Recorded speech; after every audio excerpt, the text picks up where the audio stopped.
Assalamualaikum warahmatullahi wabarakatuh. Bismillahirrahmanirrahim. Alhamdulillahirabbil alamin. Wassalatu wassalamu ala Rasulillah sayyidina wa maulana Muhammadin wa ala alihi washabihi ajmain. Amma ba'd. Yang saya hormati beliau Bu Halimatus Syatiyah SPDI MPDI selaku pengampu mata kuliah pengembangan kurikulum, dan tidak ketinggalan pula rekan-rekan kita yang insya Allah pada pagi hari ini diberi sebuah kesehatan sehingga bisa menyimak video presentasi dari kelompok kami. Langsung saja, sebelum presentasi kita mulai, marilah kita buka presentasi pada pagi hari ini dengan bacaan suratul Fatihah. Semoga kita senantiasa tetap diberi kesehatan sehingga kita bisa beraktivitas atau berkegiatan dengan keadaan baik dan lancar. Lebih terkhusus pada kegiatan presentasi hari ini, semoga bisa berjalan dengan lancar dan bisa bermanfaat bagi kita semua nantinya. Liridhoillah. Al-Fatihah.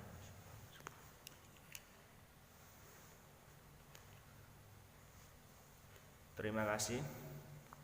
Baik, di sini kita mau presentasi sebuah model pengembangan kurikulum. Tapi sebelumnya saya memperkenalkan diri. Di sini saya yang bernama Ahmad Danifian Cahya dan teman presentasi saya yang bernama Asyik Fajar Nur Ajmi. Baik, langsung saja. Jadi untuk model pengembangan kurikulum itu sangat banyak sekali, sehingga kita boleh memilih yang sesuai atau yang cocok berdasarkan dunia pendidikan kita itu bagaimana. Adapun pembagiannya, model pengembangan kurikulum di sini saya ambil 8. Yang pertama, the administrative model, yang mana model ini sudah paling banyak terkenal, bahkan yang sering kita terapkan dalam pendidikan kita. Model pengembangan ini atau the administrative model ini yaitu inisiatif atau gagasan pengembangan datang daripada administrator pendidikan seperti kepala sekolah dan lain sebagainya. Model pengembangan kurikulum yang kedua yaitu the grassroots model, yang mana model ini merupakan kebalikan dari model yang pertama, yang mana inisiatif dan gagasan pengembangan dari model ini datang dari bawah seperti guru atau sekolahan dan lain sebagainya. Jadi kebalikan daripada model yang pertama. Yang selanjutnya yang nomor 3 yaitu B-Campus model, yang mana model ini merupakan dikembangkan oleh BCAM, yaitu seorang ahli dalam bidang kurikulum. Adapun orang-orang yang terlibat dalam pembentukan model ini yaitu yang pertama para ahli pendidikan dari pusat pendidikan, bahkan dari bidang ilmu dalam negeri maupun sampai ke luar negeri. Yang kedua yaitu para ahli pendidikan dari perguruan tinggi atau sekolahan dan guru-guru. Yang nomor 3 yaitu para profesional dalam sistem pendidikan. Yang terakhir yaitu yang nomor 4 yaitu tokoh masyarakat. Jadi bisa dikatakan model ini begitu sangat sulit untuk dikembangkan karena melalui proses-proses yang perlu diperhatikan. Yang selanjutnya, yang poin D, model pengembangan kurikulum yang nomor 4 yaitu adalah the demonstration model, yaitu yang mana model ini bersifat grassroots, yaitu datang di datang dari bawah, yang mana dikaji dari seorang guru, kerjasama terhadap orang yang berprofesional. Terus guru tersebut dengan maksud apa? Yaitu dengan maksud untuk memperbaiki kurikulum. Itu sudah 4 ya. Untuk yang selanjutnya nanti akan disampaikan oleh teman presentasi saya, yaitu saudara Asyik Nur Azmi, Fajar Asyik Nur Azmi. Kepadanya kami persilakan.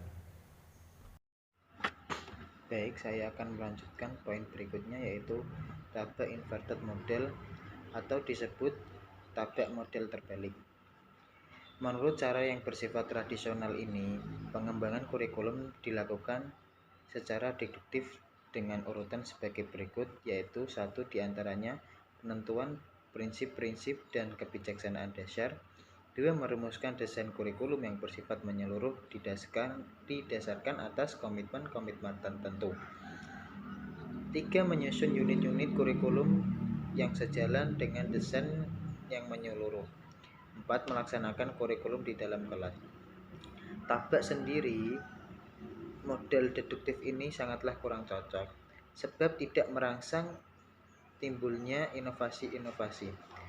Menurut pengertian kurikulum yang lebih mendorong inovasi dan kreativitas guru adalah yang bersifat induktif, yang merupakan inversi atau arah terbalik dari model tradisional.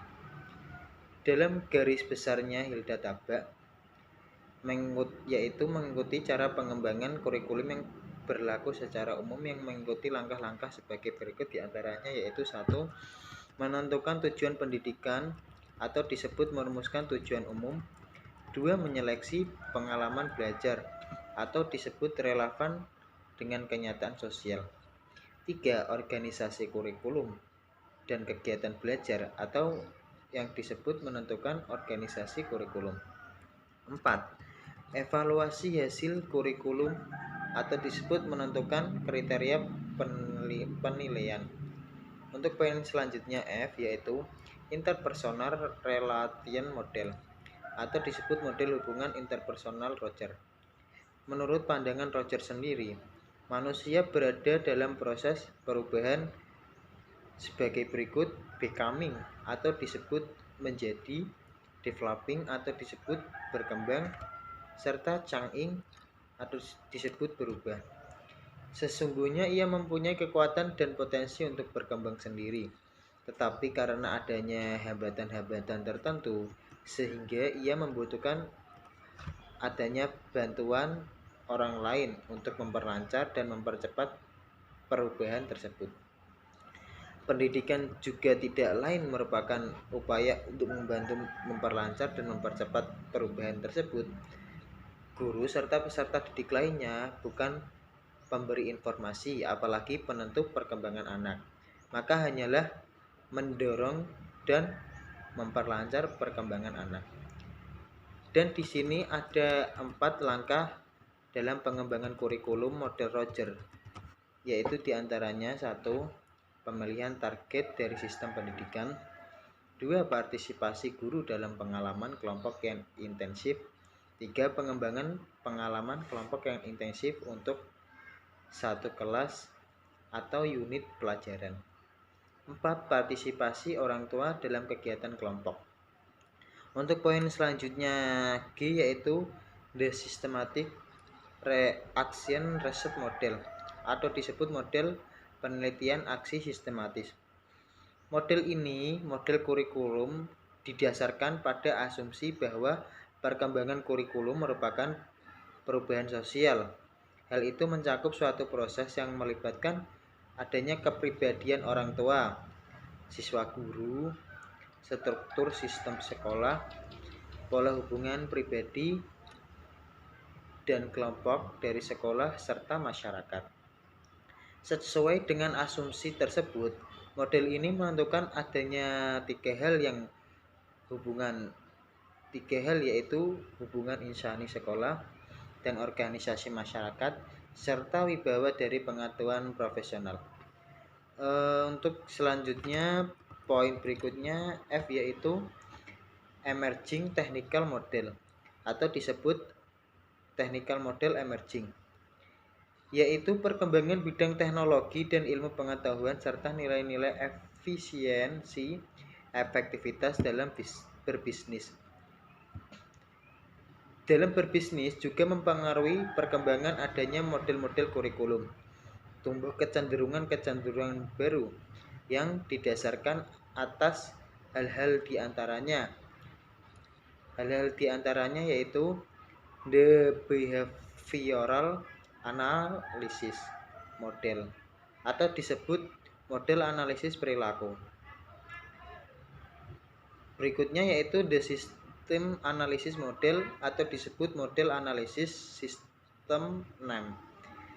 Dan selanjutnya yaitu the computer based model atau disebut model berbasis komputer. Oke, dari kami pemateri atau pemakalah, kurang lebihnya saya